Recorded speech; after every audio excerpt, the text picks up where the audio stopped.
Hello, my name is Lauren Colemere, and the artist I will be speaking about today is James Turrell.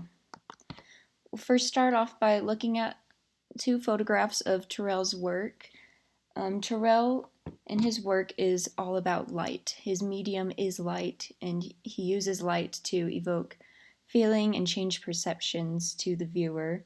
He works with both artificial light and natural lighting, and has always been inspired by light.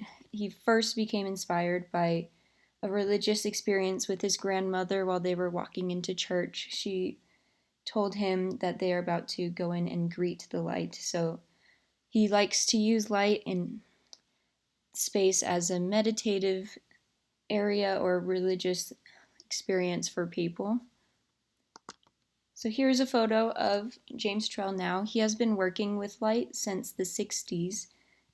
And while he was in college, he saw a few pieces by Mark Rothko and was inspired by his work. But when he went to see some of Rothko's pieces in person, he was disappointed at the lack of light, or the lack of the glow, you could say, in those pieces. Because when Turrell originally viewed those pieces, it was on projectors, and it looked like there was more lighting to it, so seeing it in person, he was disappointed, and that was actually his inspiration to use actual light as a medium instead of just representing light through painting or anything.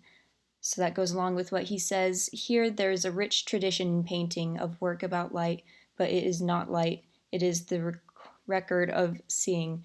My material is light, and it is responsive to your seeing. It is non-vicarious. So in his early work, he worked with these projection pieces. He found inspiration for these pieces when he was a child. He would get an empty slide projector and point it towards corners or angles of a room, and discovered that he could create three-dimensional looking space by doing this. So this is what he first worked on as an artist, creating these three-dimensional looking shapes in a space by just pointing a projector at it and seeing what he could do with that.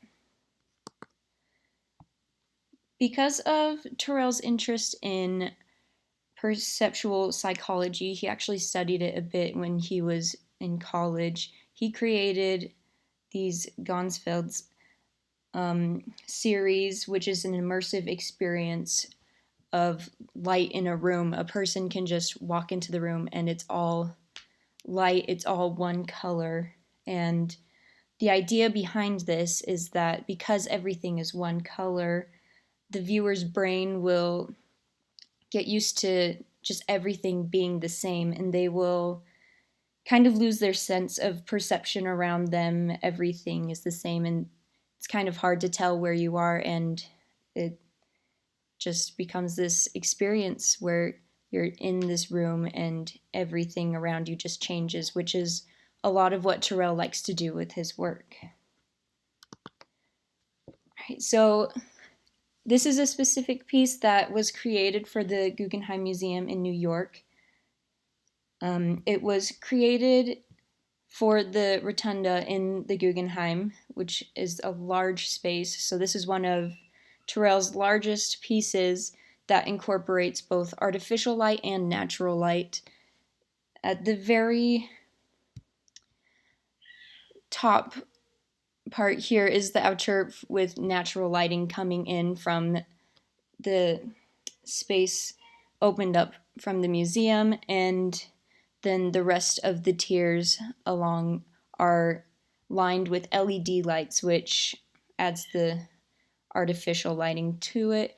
And again, this is one of those spaces where a viewer can sit down and have this meditative experience, just looking at the light and reflecting on what light does to your perception. Sky spaces are a series of work that Turrell created. There are these areas where there's an opening in the ceiling where the viewer can just sit down again. It's another meditative experience and just look up at the sky. Turrell wanted to challenge that perception that we all have of the sky just being blue. So with this, he tries to change the color of this ceiling, which changes what the color of the sky would look like. So that is what the sky spaces are. And a specific example of that would be Second Meeting. It's its own little space in California. You can just walk right in, sit down, and spend time staring up at the sky, seeing how it changes. I love this work because each viewer will have their own experience with it depending on the time of day they're there, the time of year, or where they're sitting in the room.